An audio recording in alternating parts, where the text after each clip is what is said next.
In my opinion, growing a service-based business is one of the absolute best ways to make a significant amount of money while leveraging the internet for your business in a shorter period of time. Of course, there's lots of ways to make money online. Being a service provider is such an easy sell because you have an asset or tools or services that you are giving to someone else. It's a very tangible deliverable. And so in this video, I want to talk about how to start and grow and scale a service-based business. And this is relevant to, I was going to say relevant to just like 2022, but it's really relevant to any kind of timeline. So I'm going to be giving you frameworks you can apply regardless of where you are in your business, but I'm going to kind of start from the top. So if you want to start or grow or scale a service-based business, then you need to watch this video.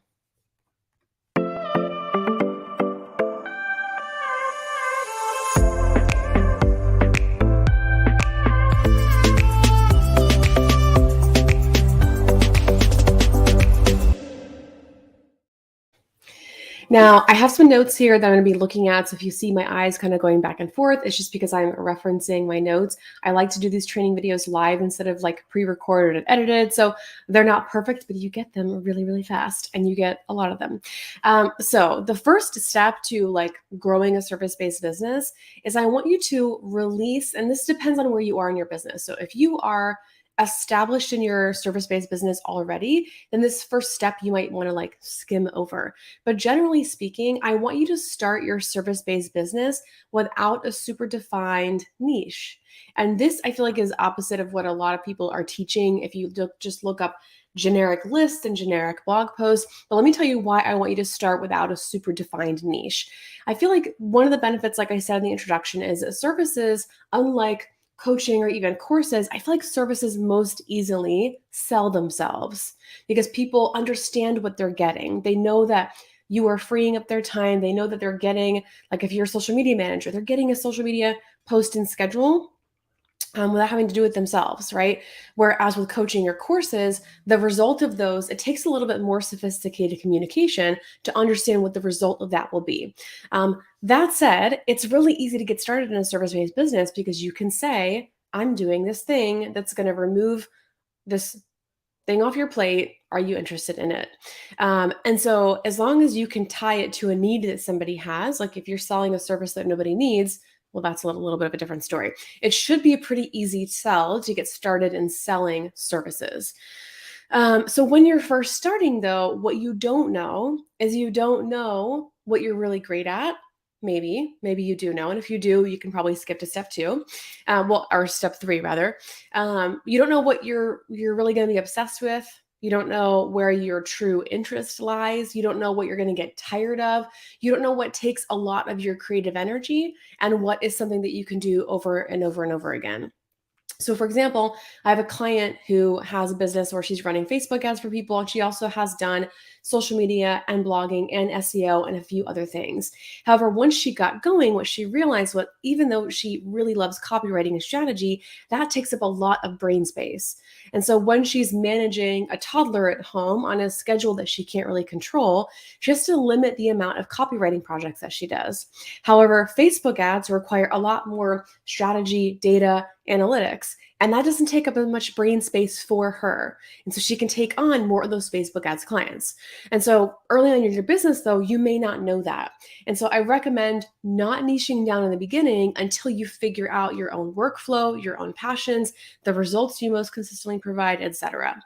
And I love this. What I love about, and you can do this with the coaching industry too. This particular tip I'm about to share doesn't just relate to services, but a lot of people get hung up on market research, which is so important. And I talk about this a lot, like market research, asking people what they need, asking people what they want, asking people what they've tried, etc. However, when you're a service-based business or a coach, you can let your service or your coaching be the market research.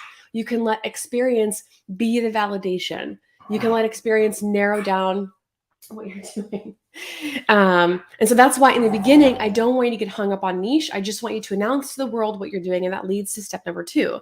Step number two is prioritizing sales and visibility. So rather than getting hung up on creating a website even, or doing the market research, I want you to just tap into your immediate network. And I want you to just, I mean, for most of us, this could be a personal Facebook profile. This is how I got started in 20, whatever it was. I started blogging in 2011. So that was my first readers and my first buyers of paintings that I was selling, and the first people who were booking me for music performances. Like, these are all things I used to do. They were from my immediate network on Facebook, which is the social media platform I was most active on. And so leverage your immediate network first. You might not know, like, if you're starting social media services, you're starting Facebook ad services or copywriting or whatever it is you want to do, there may not be a lot of people in your immediate network that need that, but it's going to have the best organic reach of other platforms. Excuse me.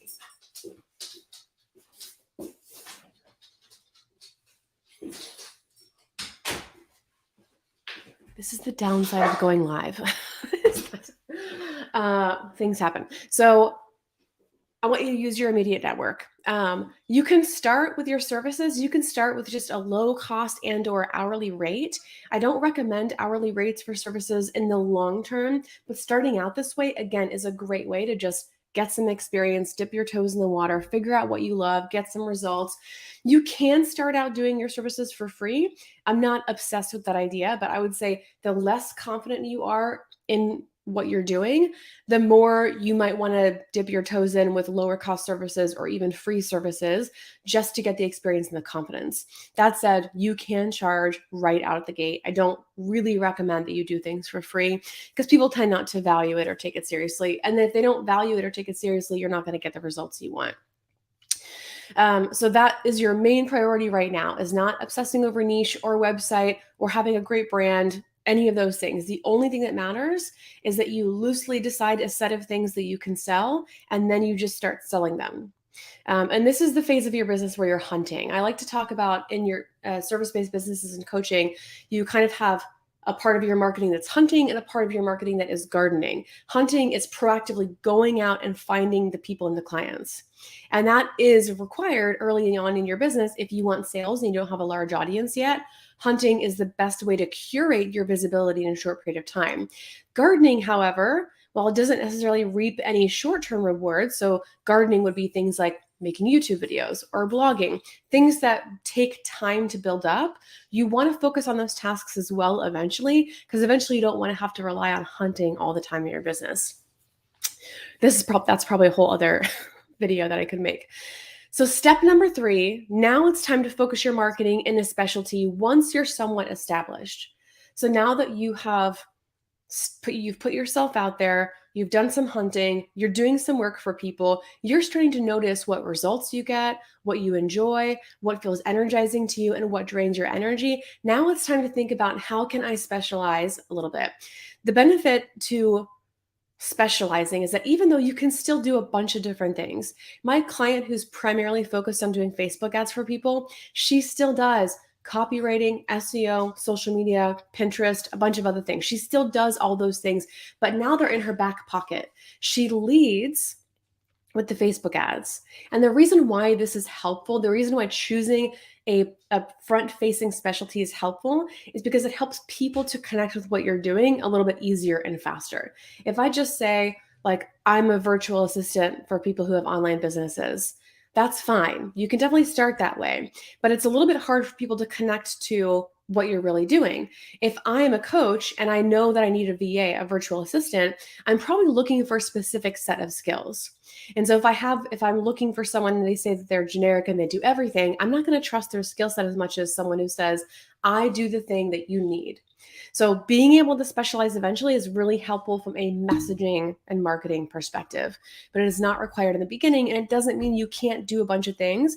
It just means that we want to have something that is front facing so people can understand who we are and what we're doing. This is really important as you market and scale. It's not that important for getting sales in the beginning. And so this leads to step number 4 to growing your service-based business, which is to refine your marketing. So we've tapped into our immediate network, and now we're done being willy-nilly. We want to be a little bit more strategic about your marketing. So I want you to first leverage relationships and referrals. So these are relationships you've built with people who you're already working with. This is leveraging the relationships from your social media profiles that you're already using. and making sure that your clients are happy, and even incentivizing your clients to give you referrals. You can even offer people a referral fee. If you know someone else who needs the services I've been giving you, I'll give you a 5% or 10% cut of their first payment. That can be very motivating for people, but it is not required. You don't have to pay referral fees in order to get referrals. Sometimes asking for referral fees can make asking for referrals feel a little bit disingenuous. So you have to be careful in how you do that. But a lot of people are motivated by money, so it can be helpful. So we're leveraging relationships and referrals, and those are going to trickle in over time. And hopefully, if you're doing it right, they're going to increase over time as well. But we also want to consider, and this is where we look at the gardening side of your marketing, the long-term side of your marketing, you want to consider adding a volume-based platform. So early on in my coaching business, I was focused on primarily using my personal Facebook profile. And this is a really, I get the best organic visibility still on Facebook to this day, even though I use other platforms. My immediate organic visibility is usually the best on Facebook. But Facebook, especially if you're using just a personal profile at first, is very limiting. It's less limiting now that there's a different Facebook profile type. You can turn yourself into a creator, although there's a glitch with mine and I can't turn mine into that yet. But so there's a little bit less limitation there used to be, but you can still only have a certain amount of friends, even though you can have an unlimited number of followers. And so over time, you want to consider adding a second marketing platform that has the most volume potential. So TikTok has a lot of volume potential. Instagram Reels has a lot of volume potential.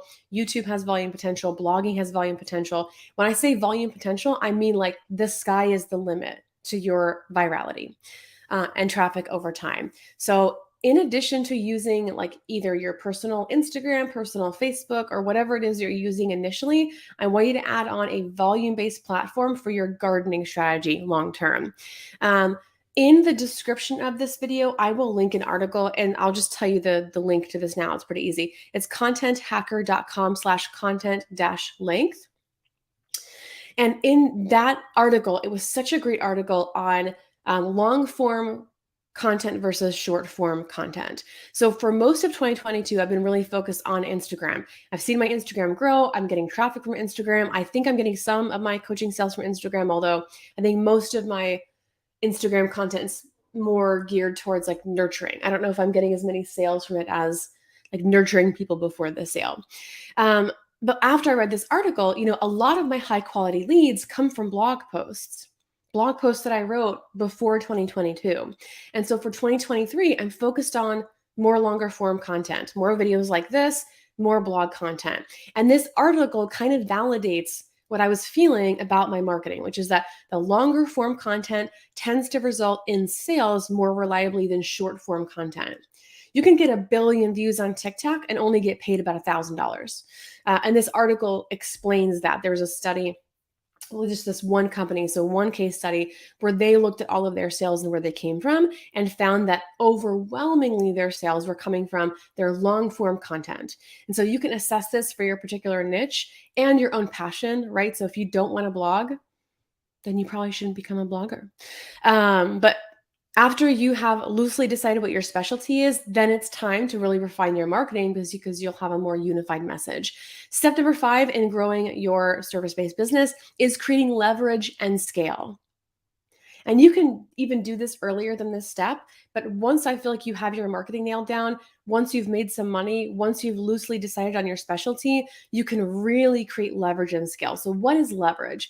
Leverage is, if you think about a lever allows you to do more things with less effort, right? That's like what the lever accomplishes. And if you think about leverage in financial institutions, it does the same thing. It is using a little bit to create a lot more. And so leverage in a service-based business is the same thing.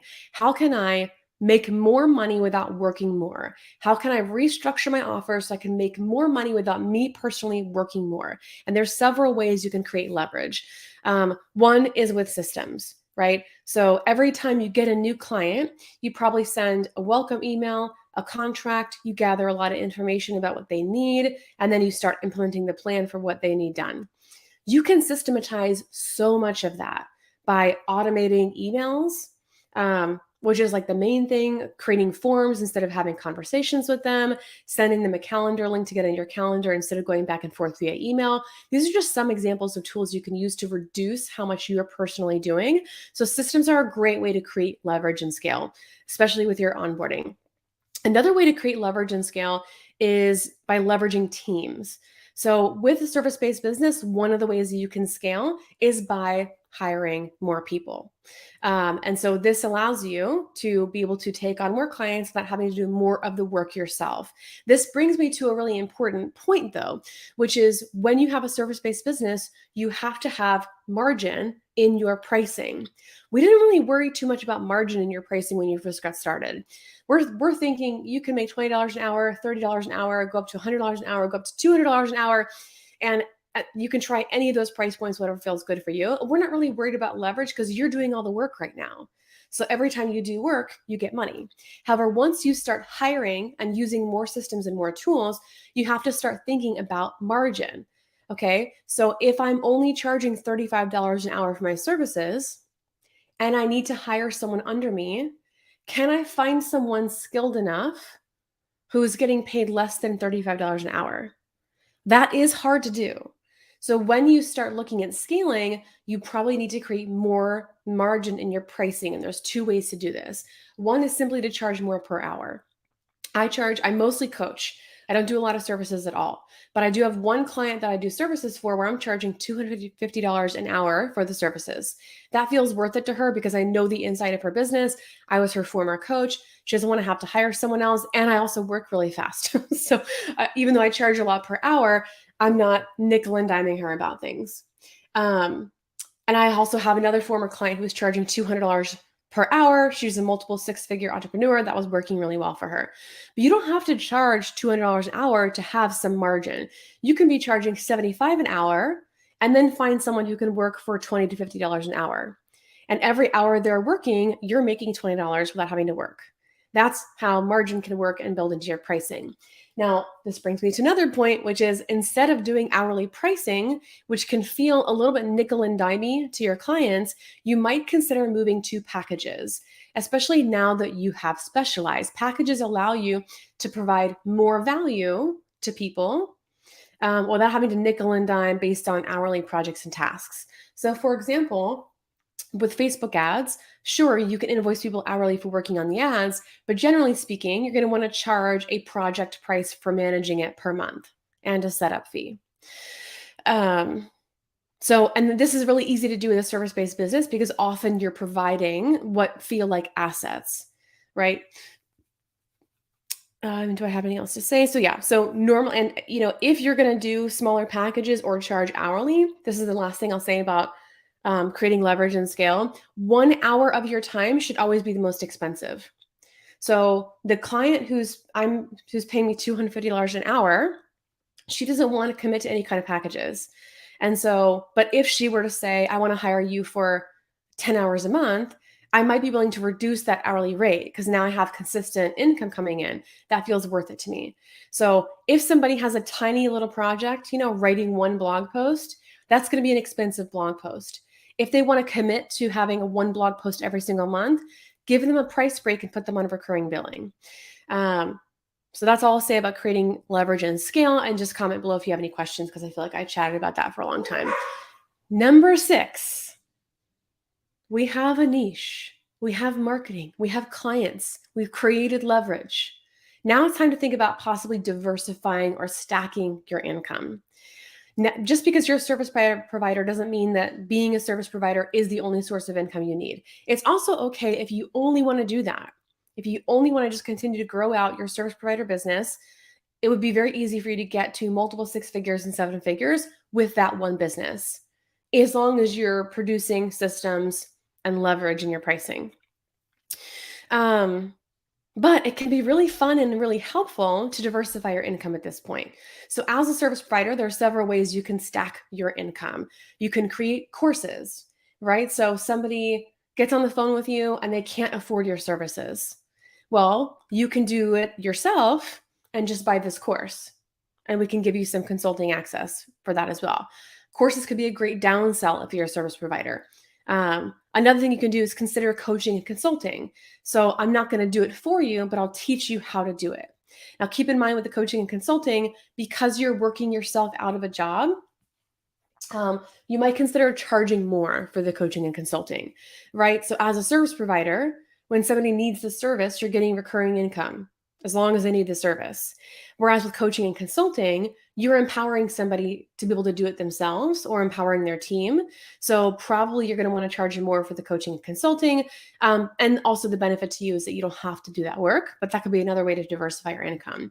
There's lots of other ways to diversify your income. You could develop your own software and memberships. You could create physical products. You could create a whole other business if you want to. But these two things feel like the lowest hanging fruit, in my opinion. So hopefully this is helpful for teaching you how to grow your business as a service-based business. If you guys have any questions, comment below. If you need help figuring out what the low-hanging fruit is for you, you can go to AllisonReeves.co/audit-call. This link is in the description as well. This is called an alignment call that I do with service providers and content creators, just to help you figure out what's working for you in your business, what's not working, and what's lighting you up. That's the harder thing for you to see yourself usually, is like what's out of alignment for you. And usually as an outsider, I could hear that. And then at the end of the call, I'll help you identify what your next steps are. And then if you might want to work together, I can help you scale, we can talk about that too. But either way, you're going to get value on this call. So hopefully this is helpful, and I will see you in the next video.